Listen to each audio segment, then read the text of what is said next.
Okay, in that case, we are going to go ahead and get started. Hey Yeah. everyone, it's Stephen from Tostemac. Glad you all could come see the video today. And with me is another autistic YouTuber by the name of Sez Francis. How's it going? Hello. Hello. It's very great to have you with me, Stephen. Thank you so much for coming on to invite me. That's what I was meant to say, but my brain's not working because I just recently done a podcast interview, so my head's all over the place. But yeah, thank you so much for having me on. Absolutely, glad to have you here. Now, for those who may not know who you are, would you mind introducing yourself and what you do? Yes, of course. So I'm Sez Francis, but my real first name is Sarah, but everyone calls me Sez because it's a nickname I always prefer.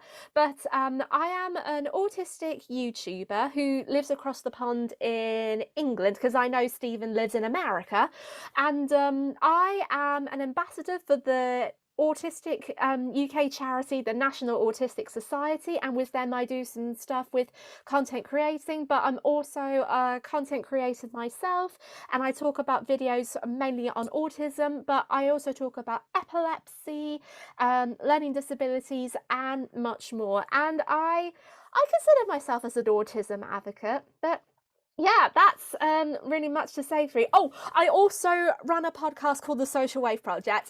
But yeah, that's Oh yeah, isn't that. that something you started recently? Yeah, I started the podcast back in May, and not May, excuse me, April. Okay. So yeah, so it's been like going like slowly really, but I am enjoying it really, and it's a new experience. So yeah, it's definitely exciting. Awesome. And I'll leave links to those in the video description down below. And we've actually done a collab a while back about autism and imagination. I'll leave an info card link right there. Yeah, so when we did our collab, it was a lot of fun. But today we need to talk about something that popped up on BBC. And I feel that this article could do more damage than good. The title of the article is called Early Baby Therapy Could Reduce Autism Diagnosis. Like you can tell right away, there's nothing good that can come from that. So what I usually like to do is I usually like to go over the article with the audience, and I'll leave the link to the article itself in the description down below, provided they don't take it down by the time that this video comes out, which would be a good thing in my opinion. And once I explain the article, I'm sure the viewers can agree with that too. So go and get Well, started to on be that. honest though, with the BBC, because the BBC is over in the UK with where we are, they are likely not to take things down really, so I highly doubt it. But another newspaper called oh, which one was it? The Telegraph. It did pop up and down a few times, but I don't think the BBC is going to change anything in my personal perspective. Right. I mean, that would be unfortunate, but so we'll get to more about that in a bit. So let's go over the article and then we'll share our thoughts on the matter because you actually reached out to them before, right? Yes, I've reached out. First of all, I actually this is I like where I had a bit of like the story. So, Uh-huh. the story of the BBC article was that when I wasn't really looking at anything to do with autism, but another friend of mine, who some people in the UK might know, Connor Ward, and I would highly recommend his YouTube channel. He actually contacted me and asked, have you seen this? And it was through another newspaper, which I mentioned before, the Telegraph, before the BBC. Um, I found the BBC article, but I was actually quite surprised because I thought, oh, this does not look good. So I read both articles and I thought, yep, that is a really, really, really bad article. And this is not the first time this year this situation has happened, Oh, really? involving like newspapers and scientific research. Wow. But yeah, Okay. so but we'll get on to that in a minute because Right, I right, know we'll explain throughout the video. right, of course. So, so here's the article. Training parents how to respond to babies showing early signs of autism could reduce by 2/3 the number of 3-year-olds meeting the criteria for diagnosis, a small study suggests. Improvement on this scale has never been shown before, the UK and Australian researchers say. The first 2 years are critical for brain development, but most autism diagnoses are made at the age of 3. Longer-term research on more children is needed to see if the effects last. This study, published in JAMA Pediatrics, followed 1039 to 14-month-olds in Melbourne and Perth with early signs of autism. Over 5 months, the parents of about half of them were taught to interact with their baby even if there was no eye contact, play with them in a sensitive way that helped their development. At the age of 3, while they still had developmental difficulties, their social engagement had improved. They had fewer sensory issues and repetitive behaviors, and only 7% met the criteria for a diagnosis of autism. This compared with 20% of the other children given standard care. Professor Jonathan Green from the University of Manchester, who designed the video-based program used in the trial, said, "Many therapies for autism have tried previously to replace developmental differences with more typical behaviors. In contrast, this works with each child's unique differences and creates a social environment around the child that helps them learn in a way that was best for them." Dr. James Cusack from autism research charity Autistica said the study was promising. He said, "Creating an environment that works for autistic people is the best possible way to build skills," and added that people should not have to wait for a diagnosis for support to be provided. Biggest challenges.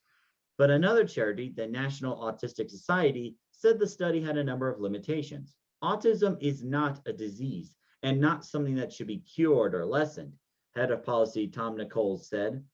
Early intervention should be about supporting autistic people with the biggest challenges they face.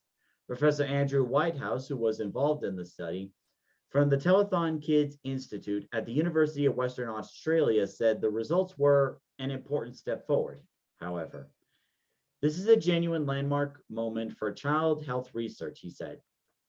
Our aim is to understand each child's strengths and challenges so that we can better support and nurture the unique abilities they bring to this world. So that's the full article. Now, obviously, I have my thoughts on the matter, but Sez, since you were the first one to read the article, what are your thoughts about it? Well, from the way you actually read it, Stephen, I actually thought, listening back to it now again, I would put in my head, I'm like, why? Why did you write this stuff? And I have so much critical views about this, and I have done a video on this before. Me and Stephen actually did a collab, and also I got interviewed for a podcast called Let's Talk Autism, which is also a UK podcast that I will also highly recommend listening to as well. But when I did the two of them, and then now the third, including me and Stephen's collab, I thought to myself, why? Why did something have to write this? And I have loads of critical points here. Well, And like the strange thing for me is that not just why is this article published, but also why this article is published in this year. Because like if this was published in like the 1990s, I can understand that, because in 1995 there was that very harmful article from the Lancet. I'm sure a lot of people remember that and the fear and paranoia that caused. So if this article was released around that time, I can understand that because not much was known about autism back then. But the idea that this would appear now in the year 2021, more than 20 years afterwards, after the 90s, it's very puzzling and perplexing.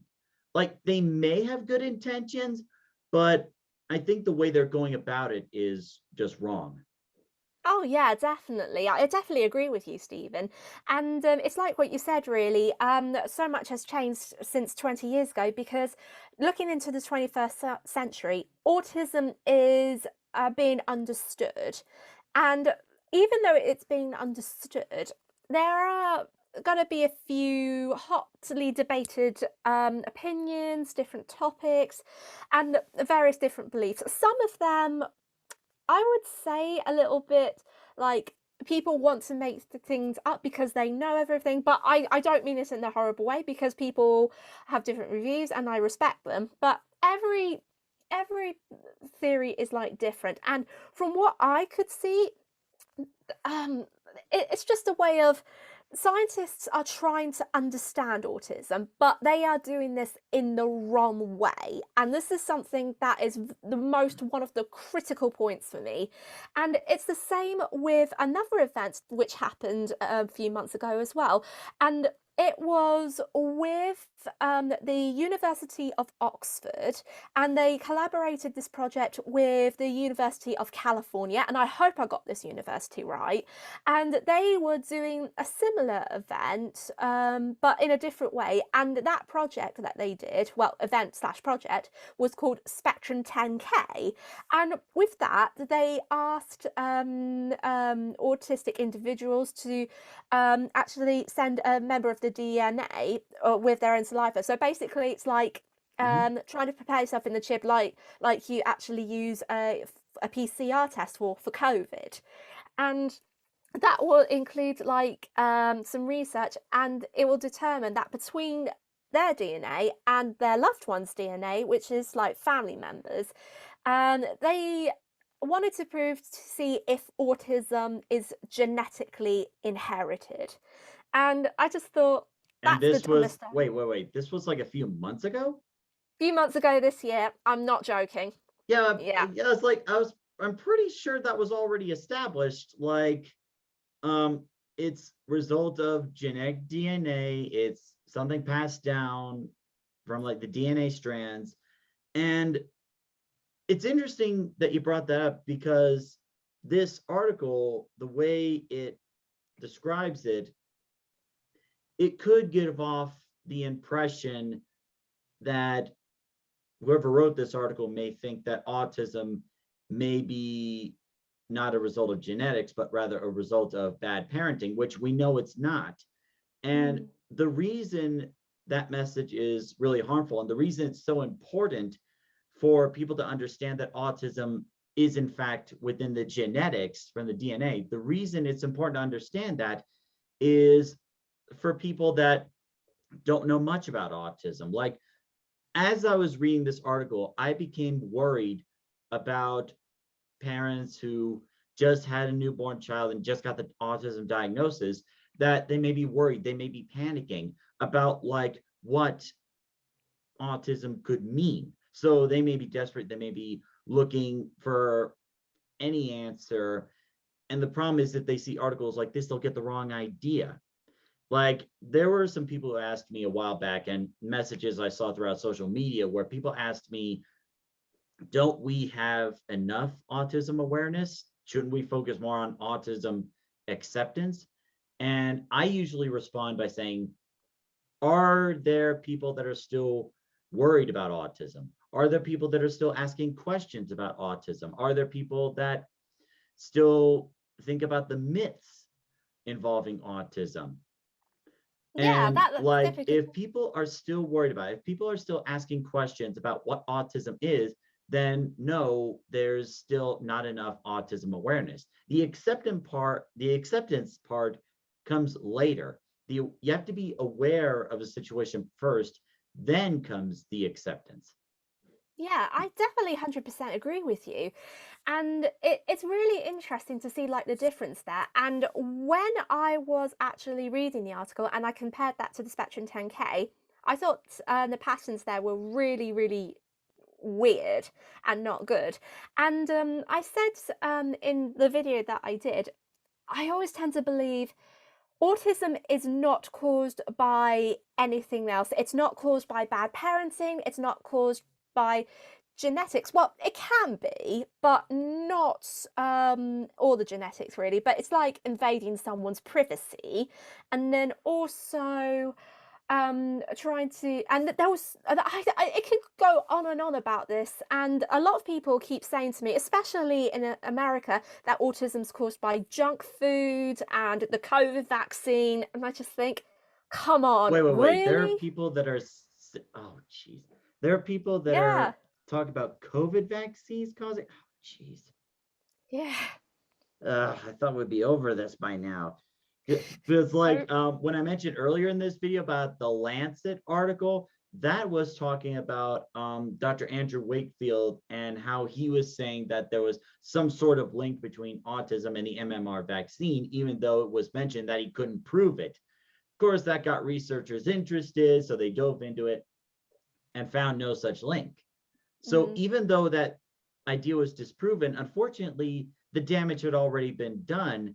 And unfortunately, there are still people that think there is a connection between autism and the vaccine. But for me to hear that people are saying that issue with the COVID vaccine now, mm. ay, ay, ay. Yeah, definitely. This is like the most ridiculous thing. But well, with the article, Mhm. like going back to the BBC article, Right. it just makes you think that by looking at the studies, it just thinks like, what does it prove? What does it really prove to give a sense of how people can actually believe in these sort of things? And again, it's all opinions. I tried to get access to the document really because they have like published reports online, but it was so complicated. I really couldn't understand it. However, one of my other friends told me the other day that she was going to get in contact with the pediatrics in Australia to talk about what they meant by this study, what they were trying to prove. And the woman who wrote the BBC article was one of the main researchers who got involved, apparently. Ah, And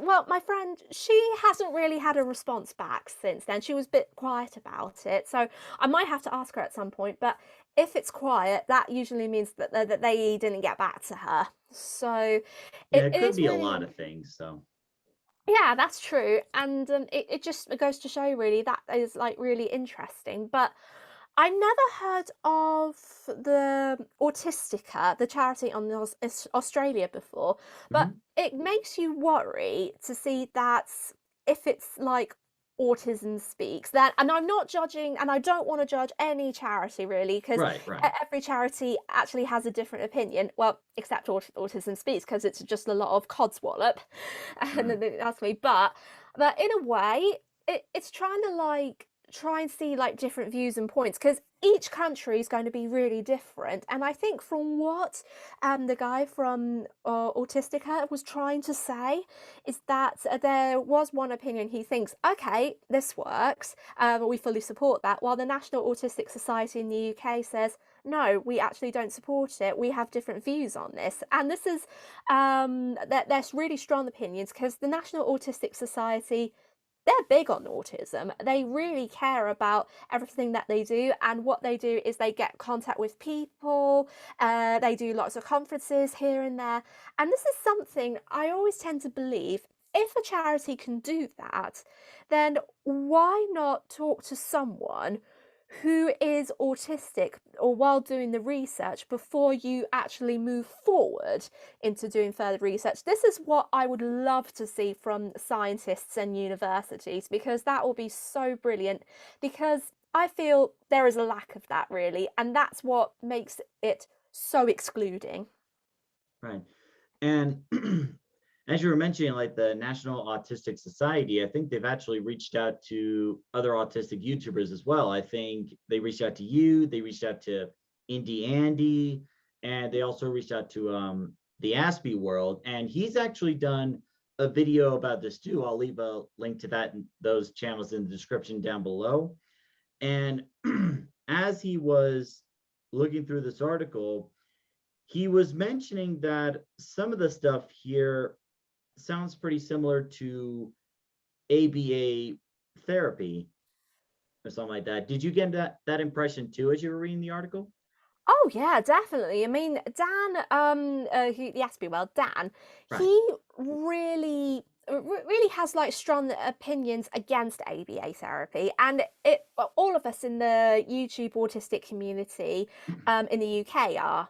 So we have like the same views on that, and then also there are other YouTubers, autistic YouTubers in the States as well. It's the same thing because we all tend to believe that ABA therapy it does more harm than good, really. Yeah, because it sounds like they're trying to replace certain behaviors with others. Like one of the quotes here is like many therapies for autism had tried previously to replace developmental differences with more typical behaviors. Oh, And yeah.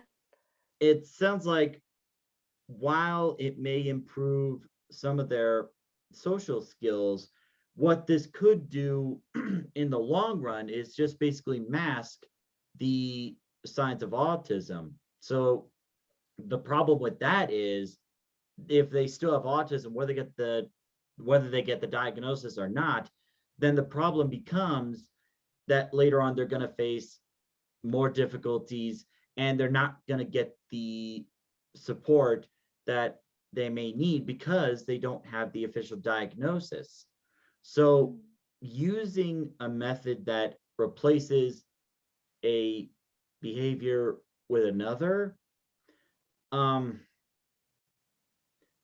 that method, I feel like it would just mask the problem rather than addressing the autism itself or like the signs of autism itself. Because once you get the diagnosis, like my dad usually says, early intervention is key. Like the sooner you get that autism diagnosis, that's the point when you can get the support and the resources that the family may need.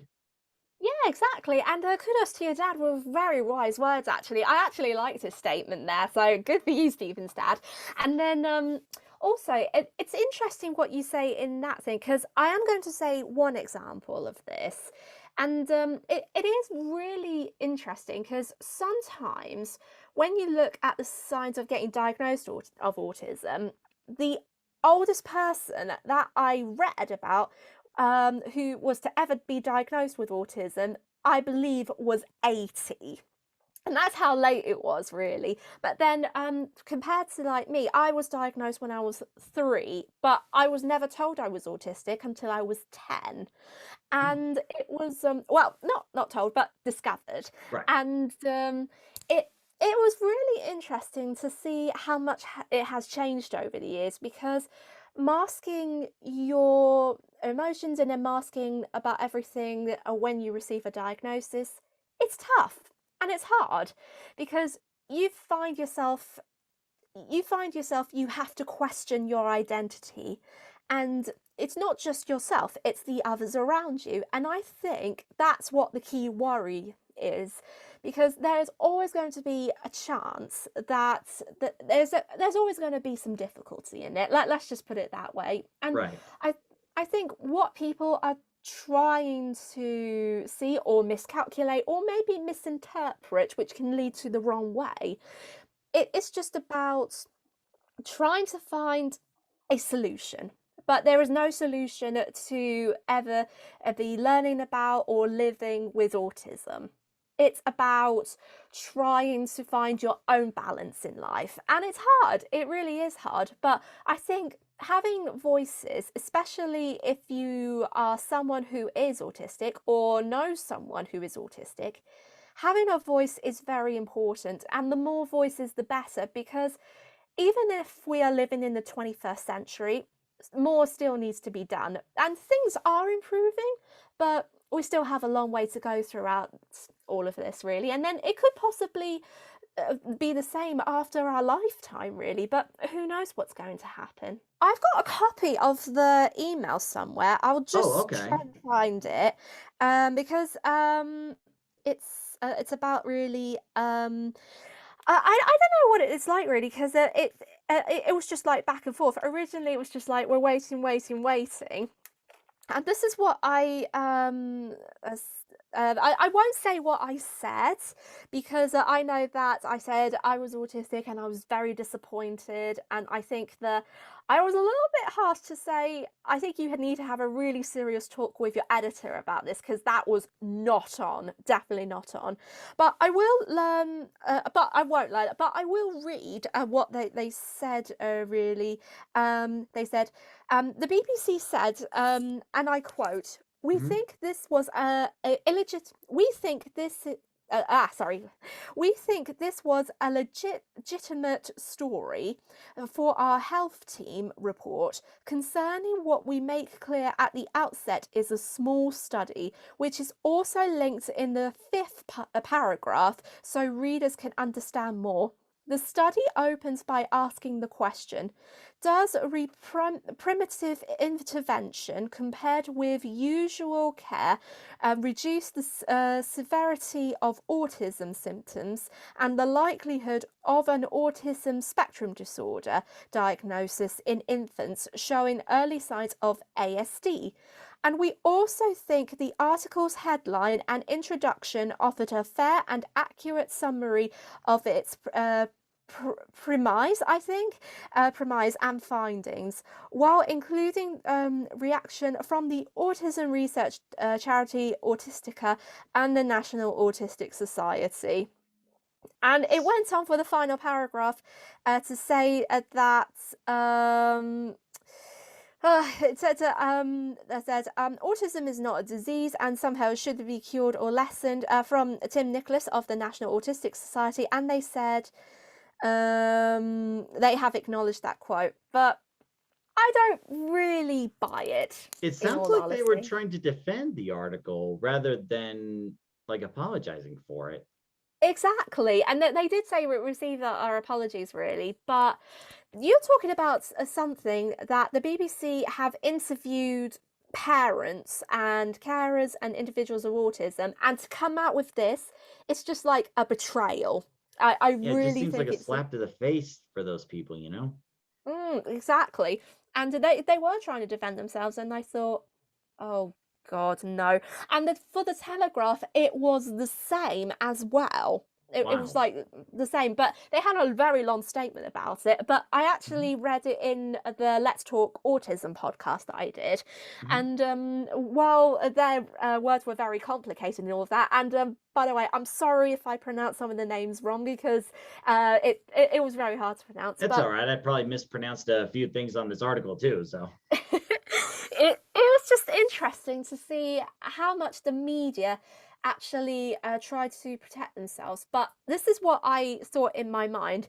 This is a case of yellow journalism, and it's a term that no one ever uses a lot. And when I talk to people about it, they said to me, "Oh, we never heard the term before," and I thought, seriously, that's been used for 200 years, and in America, no doubt. And it was it's interesting to see how this article trying to improve and understand readers about autism, it's not going to be used in a way that's going to catch people's attention by negativity. And it is very clear to see that yellow journalism is the big part. It plays a big role in this. And this is something I really, really, really disagree with.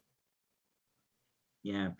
It's really unfortunate because with all the information we have today that we know that autism is not caused by bad parenting, and trying to replace certain behaviors with others just masks the problem rather than like addressing the autism or whatever other developmental disability someone may have. Mhm. Um, I guess what I really would have liked for BBC to do was like to acknowledge that this way of thinking, for lack of a better way, is not the right one. It's going to lead to worse situations, misunderstandings, misinterpretations about autism itself. Like, I would have really liked for BBC and what was the other one again? The Telegraph? Yeah, the Telegraph. Yeah, I really would have liked BBC and the Telegraph to like at least make some statement apologizing for this, because this article is going to do some harm for families that may not know much about autism. And usually if someone goes out and apologizes for it and is sincere about it, then usually there are people they're willing to accept the apology, because I've seen throughout social media where it's like a bunch of internet celebrities that I watch their stuff every now and then, where they acknowledge that maybe they said something wrong, or maybe there was something written or posted that should not have been posted. And when they apologize, they're like sincere, authentic, and the people know about it. And when they know that they really mean the apology and that they really mean to improve going forward, people are usually willing to accept that. Like they're welcoming that someone would own up to a mistake. And the idea that BBC is not apologizing for this article, it kind of disturbs me a bit, because like I usually, when it comes to news, I usually go to BBC rather than maybe like Fox News or CNN, because I feel like with those stations, it's just like a whole bunch of negativity, and also like talking about politics and stuff like that. And sometimes with like the news stations like CNN and Fox News, I can't help but wonder, like, are they actually telling news, or are they maybe going on a witch hunt or something? Which I Oh know it yeah. sounds harsh, but I feel like that's what some of the news reports from those stations feel like. So when I want to listen to like news about what's going on in the world, I usually go to the BBC. So to see this article come out is, it's pretty disheartening, to put it one way. Oh yeah, I definitely 100% agree. I mean, like, like with you say with the newspapers and all of that in America, UK, it's not much different, and it's always going to be like this. It's always going to be like this in every global news agents and papers and televisions all over the world. And it's also based on different opinions and what theories they believe in, what facts they're going to use. It's all going to be the same, but in different perspectives. And I think, in a way, no newsreel is going to be perfect. And I know the BBC isn't perfect on that. But apparently, I heard that when you look at things on the television, Channel 4, which is one of the other British TV shows, is more inclusive and shows regular autistic programs focusing on individuals and stories, and they do a much better job than the BBC do. And it is quite surprising, because you have a channel that's very inclusive, very diverse, and it's better. It's much better than the BBC, because it's clear to see that the BBC, when you think about it, as good as it sounds, they're still going. They're ancient. Let's just put it that way. They still living in the prehistoric age, and I don't mean it in a horrible way, but this is what Right. I think. I just feel like a lot of the news stations are just like, at this point, they're kind of struggling to stay relevant, because like nowadays with the internet and social media, we're able to get news from like so many other resources. And it feels like they're just trying to pick up whatever news they can that would be like, how do I describe it? View counts, clicks, and stuff like that. So it's more about like getting attention rather than the actual story itself. Yeah, definitely. I mean, it's everything's just about the profit, really. And with the term yellow journalism, like I said before, it's all about like the money. And it shouldn't be like that. And this is why autism content creators, advocates, supporters, that they really want to make a stand with that. And I know I personally would. And Mhm. if I ever could, I wanted to organise a rally and march down to the Houses of Parliament to raise my voice, I would do that. I would happily do that. But it's really good for people just to share their own opinions if they feel what they believe is right, instead of attacking people on social media or saying things that could defend themselves. It shouldn't be that way. Understanding autism is important than just accepting it or basing your own theory straight away. Take the time to process autism. Take the time to understand. No one wants to rush things into things straight away. And if you think about online dating, and if someone wants to rush to meet you, then that's a really big no-no. Finding facts and understanding studies of autism is completely the same thing, I think. Yeah, I agree with that. Um, so I think on that note, we're going to go ahead and end the video. Thank you so much for joining me on this. And I'd like to open the questions up to the audience. Like, what do you think? Do you agree or disagree with this? Like, what are your thoughts about this article? Again, I'll leave a link to the article in the description down below, assuming that it hasn't been taken down yet, which by the sound of things, it's not going to anytime soon. So like, let us know in the comments section below, like, what are your thoughts on the matter? What do you think about this? We'd really love to hear about it. So thank you very much for watching this. And Sez, thank you for joining me on this.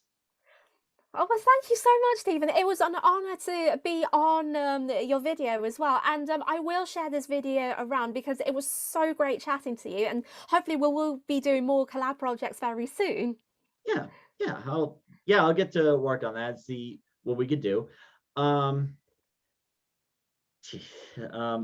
Usually when I record videos, it's a lot less awkward than this. Uh, so